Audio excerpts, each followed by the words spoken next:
students, I myself Hemant Vishwakarma, Sri Uma Vidya Mandir, Uchtar Madhyamik Vidyalaya, Hatpiplia. Today we are taking last two stanza poem A Prayer for My Daughter, class 12th, poet W.B. Yeats. So let's start part 6. Considering that all had trade-driven hands, the soul recovers radical innocence and learns at last that it is self-delighting, self-appeasing, self-afflicting, and that its own sweet will is heaven's will. She can, though every fast should scold, and every windy quarter hall, or every bellow brushed, be happy still. देखिए इसके बारे में हम यहां पर समझते हैं इसको. कंसिडरिंग दैट, ये निर्धारित कर ले, ये मान ले, ये कंसिडर कर ले, ऑल हेट्रेड्स ड्रीवन हैंड्स, कि हम हमारे अंदर, हमारे मस्तिष्क में जितनी भी नफरतें हैं उसको दूर कर दें. The soul recovers radical innocence, जब हम हमारे मस्तिष्क से सारी हेट्रेड, सारी जो नफरत को दूर कर देंगे तो हमारी आत्मा जो है पुनः रेडिकल इनोसेंस को प्राप्त कर लेगी. अर्थात हमारी आत्मा फिर से एक मौलिक मासूमियत को प्राप्त कर लेती है. जिस प्रकार से एक बच्चे की आत्मा होती है जिसको किसी अच्छे या बुरे का, किसी भी बात का जिसको नॉलेज नहीं होता है, हमारी आत्मा भी अगर हम सारी हेट्रेड को दूर कर देंगे तो पुनः उस कंडीशन में आ जाती है. और ऐसी स्थिति में जब आत्मा आ जाती है तब and learns at last that it is self delighting, self appeasing, self अफर्टिंग.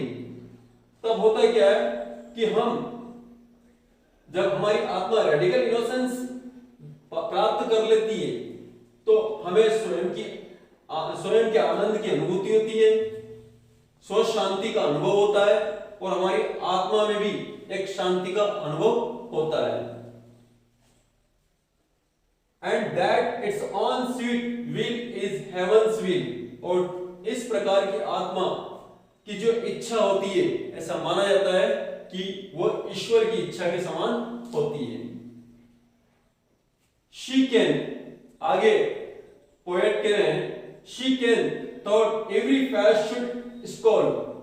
आगे वो कह रहे हैं अपनी बेटी के बारे में कि अगर उसकी आत्मा इस प्रकार की रेडिकल इनोसेंस वाली हो जाती है या मूल तत्व में आ जाती है तो निश्चित रूप से वो भविष्य में आने वाले जितनी भी मुसीबतें हैं उनका सामना करने लायक बन सकती है. At every windy quarter hall or every bellows brushed, be happy still. और निश्चित रूप से उसके जीवन में आने वाले, उसके भविष्य में आने वाले जितने भी हैजर्ड्स है, जितने भी ऑब्स्टेकल्स है, वो उनका सामना करने लायक बन सकती है और वो भी खुश होकर. इससे संबंधित कुछ मीनिंग्स है. रेडिकल मौलिक को कहते हैं, सेल्फ डिलाइटिंग स्वयं की आनंद की अनुभूति को कहते हैं, सेल्फ अपीजिंग स्व शांति को कहते हैं, सेल्फ अफर्टिंग आत्म शांति को कहते हैं, स्कोल गुस्से को कहते हैं, गुस्सा जो आता है उसको, और बिलो ब्रस्ट तूफान की संभावना. लास्ट स्टेंजा इस पोएम का, and may her bridegroom bring her to a house where all's accustomed ceremonious, for arrogance and hatred are the bars paddled in the thoroughfares. How but in custom and in ceremony are innocence and beauty born. Ceremonies a name for the rich horn, and custom for the spreading laurel tree. देखते हैं इसको समझते हैं. And may her bridegroom bring her to a house. यह हर कवि जो है अपनी बेटी के लिए यूज कर रहा है. कवि कह रहा है कि वो जिस घर में भी बहू बनकर जाएगी अर्थात उसका ससुराल, वह ऑल अकस्टम्ड सेरेमनीज, अगर उसकी आत्मा अच्छी है, उसका हृदय अच्छा है, तो वहां पर सभी लोग हिल मिलकर रहेंगे। सारी वहां पर औपचारिकताएं जो एक अच्छे परिवार में होती है वो संपन्न होगी।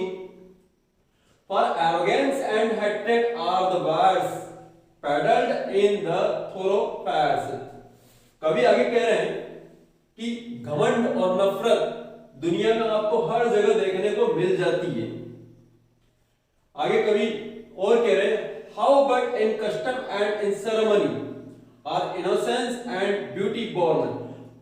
लेकिन जिस घर के अंदर रीति रिवाज और परंपराएं होती है वहां निश्चित रूप से सुंदरता का जन्म होता है।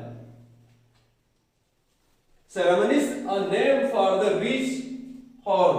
कवि आगे कह रहे हैं कि जहां सेरेमनीज होती है, जहां परंपराएं होती है, जहां कस्टम्स होते हैं, यहां फिलहाल सेरेमनीज की बात हो रही है, जहां सेरेमनीज होती है ऐसे घर में समृद्धि आती है। And custom for the spreading laurel tree, और जहां पर कस्टम होते हैं वहां पर निश्चित रूप से लॉरेल ट्री पनपता है। लॉरेल ट्री जो है एक समृद्धता का और एक जहां जो आनंद को स्प्रेड करता है उसका प्रतीक है। तो कवि कह रहे हैं तो ऐसे घर में लॉरेल ट्री पनपता है। इस स्टेंजा संबंधित कुछ मीनिंग है।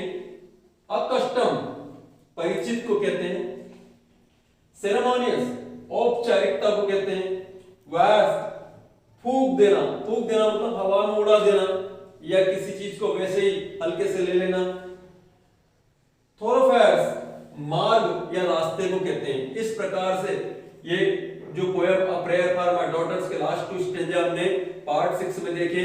इसके क्वेश्चंस हम अगले वीडियो में डालेंगे। Thank you.